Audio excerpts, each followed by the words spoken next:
This is precisely the time when artists go to work.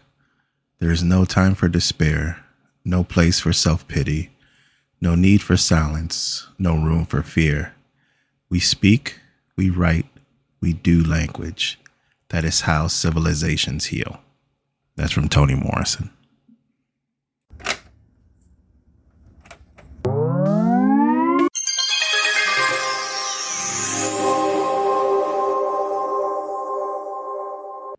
Now time for some interactive fun. Yeah, hi, it's me, it's Kirk. I know. I made promises about my spooky season and how much episodes I would do. You know, I said things, you said things. Let's put it in the past, okay? Let's put it in the past. I wanted to start off the show with that quote just to exemplify feelings about current events. Right now, it's early November and things happened in the U.S. 2024, where my reality was popped and realization of things I didn't think were the same happened. If you're listening to this in the future, hey, how's the apocalypse going? But no, like I said about that quote, it exemplifies what time it is now. There's no time for despair. Artists need to do what artists need to do. We need to heal. Whatever art you do a lot of it. And that's why I need to pick myself up and get back to this. Yeah. So I'm still Kirk. This is still Dumb Test Slate. We're still artists. We're still creating. And I did fall short with my spooky season goal. I did want to do more. I actually had more ideas in this episode. I'm going to recap. I did ideas I didn't get around to doing. I'm not going to say why, what happened in early November. But I, as I get older, I kind of, you're not a kid anymore. You lose that, wonderment and fantasy with Christmas time, like holiday time, like after Halloween, and you have Thanksgiving and Christmas. When you get older, well, at least this is for me, I've kind of like the more of the pagan traditions of this time with winter solstice coming up. In the more darker times, it's darker earlier just because they like daylight savings, but I do like darker themes. And looking back at Christmas stories, holiday stories, I kind of do like the dark ones. I'm digging some, maybe there's going to be some Krampus-esque stories popping up. I'm always kind of in the back of my head tasked to create a new cryptid. That's what I did with the last spooky season episode I did with Vampire's Echo or Vampire Echo. I can't even remember what I named it. That was my new spooky season cryptid, but maybe I'm coming up with I might come up with a dark one for Christmas time or holiday time or winter solstice time. Maybe that's the next thing I'll task myself with doing. But yeah, I only got 4 spooky season episodes. I did the Mexico City, the Loud Witch one. I did Invisible Birds. I'm going through my list now. I did Erotic Changeling Story, and I did Vampire Echo. Yeah, so I did 4. I wanted to do at least 6. So the other ideas I had, okay, let's talk about those. One I had, number 2 on my list I wanted to do was kind of a callback to one of the last spooky season episodes I did last year, where it was a take on the hitchhiker in white, the ghostly hitchhiker, the woman, you pick up and you realize she's a ghost. She's been dead for 50 years and all this stuff. But I kind of had a twist on it where there was a cab driver picking her up, like, on late Halloween into the next morning. But then you realize he knows she's a ghost because it was his mother. She died by an accident right before she was going to give birth to him. The hospital saved him but couldn't save her, and she forever became this ghostly spirit that wanders down the street where she was killed on Halloween night. And he picks her up and kind of has this sweet conversation moment with the ghost of his mother that he really didn't get to know, but he gets to talk to her corporeal leftover spirit, and she gets to talk to him. It's a sweet moment. I wanted to end spooky season on a sweet moment, but this was a callback to that, where my character in this story would be a singer, a person who wants to be a singer, but they're horrible at singing. But what they don't realize is that their singing is so bad that they hit kind of a frequency or resonance with their voice that it brings spirits back from the dead. It terrifies people, and they, are kind of chased out of towns and all this stuff. But then they kind of go down in the story I did last year. It was this like burnt down theater or dance hall or something like that. But my character would have found his way to this burnt out dance hall that, there were all these ghost stories about, it burnt down on Halloween night 50 years ago. But then they end up performing there for these spirits to bring them back to life so they can have their last ball on, Halloween night, because his voice is so bad. It resonates with, on the spirit world, and ghosts come back and all that stuff. That was one of the stories. I didn't even have a title for it. It was just idea kicking around in my head that I wanted to do. The other one I didn't get a chance around to, I titled Ghost Stepdad. I know there's an old movie with somebody who I won't name called Ghost Dad. In this one, the dad wouldn't be the ghost. I was thinking about it as like a guy who, he grows up, he moves away from, the town he went to school with, and then he comes back, and then he reconnects with a high school sweetheart, and she's, had kids and been divorced, but then he reconnects with her and he kind of becomes their stepdad after all these years. But then he soon realizes that they're either not human or they're not alive. Like he's the stepdad to ghosts or something like that. And his the girl he came back to and fell for and kind of got in a relationship with, that it was his high school sweetheart. She died too, and he's basically become the stepdad to this ghost family. But it has a happy ending where he finds his place, and he falls in love. So he kind of protects the ghost family that he's now the stepdad to and the husband to. I didn't know how far that would go. I kind of wanted to do it as like a mockumentary, but I feel like that's been done already. I did Invisible Birds. Okay, this one is okay. I'll give you the cheesy tagline I had for this one. The cheesy tagline was going to be "I smell dead people," because there was this old podcast I was listening to before spooky season where they were talking about, I think it was off the coast of Italy. There's this island that's supposedly the most haunted island. The lore is that that's where they cremated plague bodies, so it's super haunted.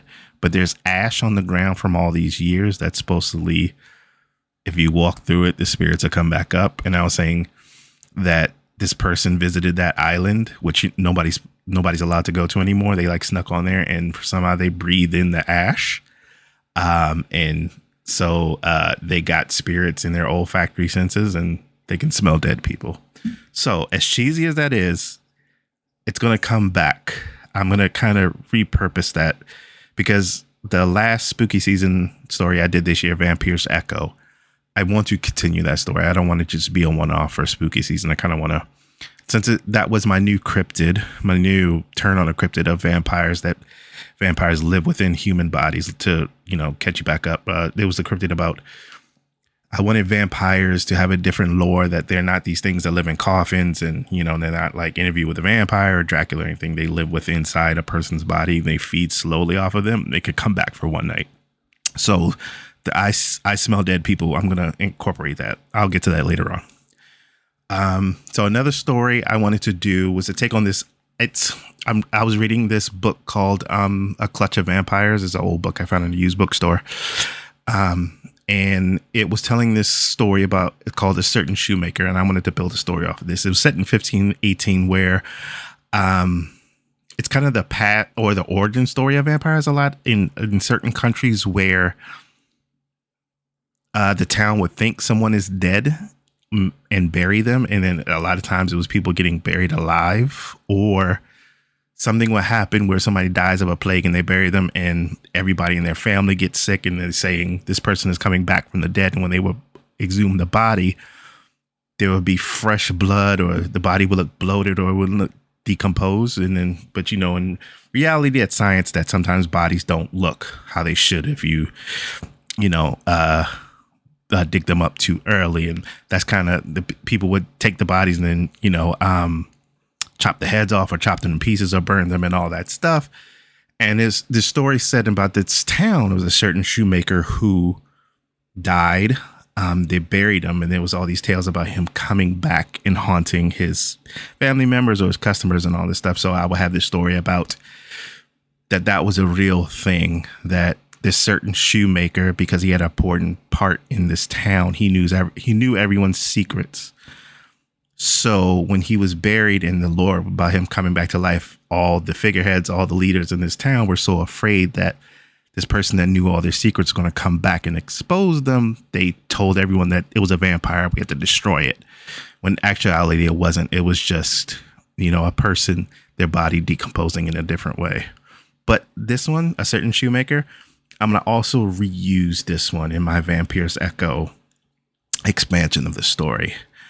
I did the erotic changeling story and Vampires Echo. Yeah, that was so I only didn't do three. The I Smell Dead People, the certain shoemaker, and the ghost dad story. Those are the ones I didn't get to. And the bad singer who voice resonates so badly that it attracts spirits. Yeah. So let's jump ahead. Quick recap. Like I said, Vampires Echo. It was a story where a person doesn't realize it until the end of the story that there's a vampire living within them. Like, that's the new lore of vampires. That's why in the past there was all these stories about vampires, but there aren't vampires now. That's what happened to vampires. They kind of, for lack of better terms or something like that, shrunk down, and they live inside the human body and they feed off of the human body slowly. That's why my character in the story will feel tired. They sleep all night and they exercise, but they're always tired. They don't realize that something is feeding off them. And like I said in this last Spooky Season episode, I'm not making a Parasite movie. I'm not making a Body Snatcher movie or The Grudge or anything like that, because that's been done. Like I said, I went down the rabbit hole of all those and I got worried that I was just remaking that. But this is vampires, strictly vampire. It's not a demon. It's not an old ghost.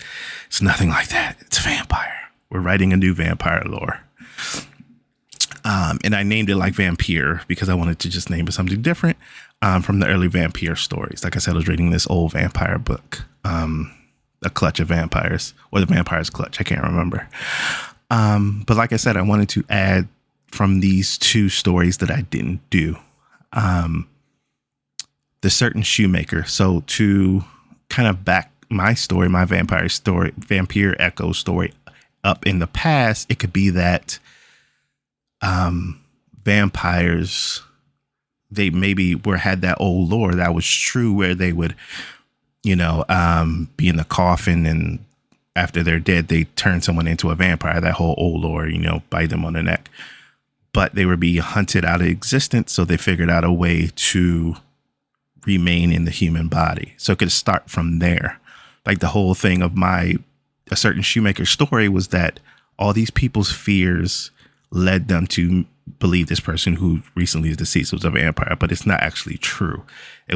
They just let their fears take control and create a monster. But we realized there was an actual monster. They just disposed of this body. They, exhumed this body that they feared was a vampire, cut the head off and do all this crazy stuff, burned it and all that. But then that leads to my other I Smell Dead Peoples. And I'm sorry again for the cheesy tagline. When they burnt this body, that's how the vampire got within other people's bodies, through the ash, through the smoke. People inhaled that. And then that's how the Vampires Echo in my story gets inside someone else. So it'd be passed down through all these ages. That's how the vampires stay alive within these human bodies, where they could feed off of people small amounts of time, like every day, their blood, their energy, life, and all that stuff. And then until they're kind of at full power and they could basically use the person's body to form their own body, and they could walk around at night. And this is also another story. A couple of years I had a story idea I wanted to do, I think mainly last year. I've only been doing this is the only second Spooky Season. I wanted to come up with the idea for a story of what happens to ghouls and ghosts and witches and all this stuff that we celebrate and show out for on Halloween, it would have been like what happened to them the day after Halloween. It would be kind of a mythology or a cute story, like after Christmas when you put away the decorations, what happens to the ghouls after Halloween. So I'm thinking that the vampire echo that lives within the person, they can only come out that one night out of the year, and that'd be Halloween. And then from then on, they have to go back down. So they walk out in the real world. They feast on, people like they usually do on Halloween night. Then they go back inside their host, but then they're super weak from being out in the real world. And that's why they have to feast, small amounts at a time. And then that's why my character, who's the host in this story, would feel super weak during, daylight savings time and, seasonal depression and all this stuff. It's not really that. It's them not knowing they're being fed upon slowly by this vampire within them. So that would kind of be the start of their story in present time after Halloween, after this vampire goes back within them and has to feed slowly. But there has this backstory from, the certain shoemaker. You see how the lore changed from the usual vampire lore to inside. It was like one of the last remaining vampires who turned into smoke when their body was burned and then went inside of a person. And that's how they survived all these years until present day. And also, like I said, but I smell dead people, through some bodies, through someone's nose, and then they had to build their body back up within this person's body, or maybe multiple people body, to build their power back up after all these years. That's how they stayed quiet. And, the usual lore of vampires have died down over so long. That's why. That's kind of the overall thing I'm trying to write. But yeah, that's what I want to do. That's my next plan. Because I know I have to get back to the usual before spooky season. I had the Muse That Follows story that I was building out. So I have to go back to that since technically spooky season is over. But I'm going to do it like last season where I had 2 stories going at the same time. For now, I'll see how far I get with them. I have to go back. So the next episode I will go back to is the Muse That Follows. I need to build that out. And I'm still reading the books that I had on my list. The Baby Holly book, the Old Time Murder in Hollywood, like the Golden Age Hollywood book. I have those to read as research and background. But I do like this new lore and this new cryptid, the Vampire's Echo. I do want to build that out too, especially like I said, the older I get, the more I embrace the darkness of this in between time after spooky season and the holidays, where it's colder, where it's darker early, less sunlight. Maybe we need more of these Krampus type cryptids around the holiday, around the winter solstice. I did a winter solstice story last year about like a witch's coven, when they had to basically defeat someone to return daylight saving time or something like that. I can't remember. I did a winter solstice episode. Look it up. It was from the first season I did of this show. Dumb test late. And with that, I'm still Kirk. Don't let anxiety stop you from doing things. I know that's way easier said than done, as it's a lot of days since that's passed since I've done my last episode. But like I said in the opening quote, there's no time to despair. And that's life. We as artists have to create.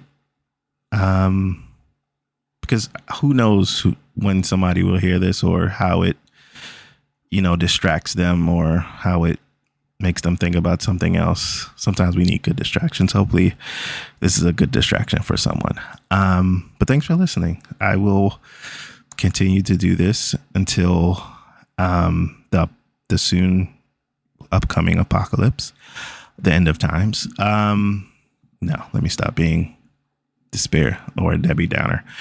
But thanks for listening. Like I said 10 million times before, I'm still Kirk. This is still Dumb Test Late.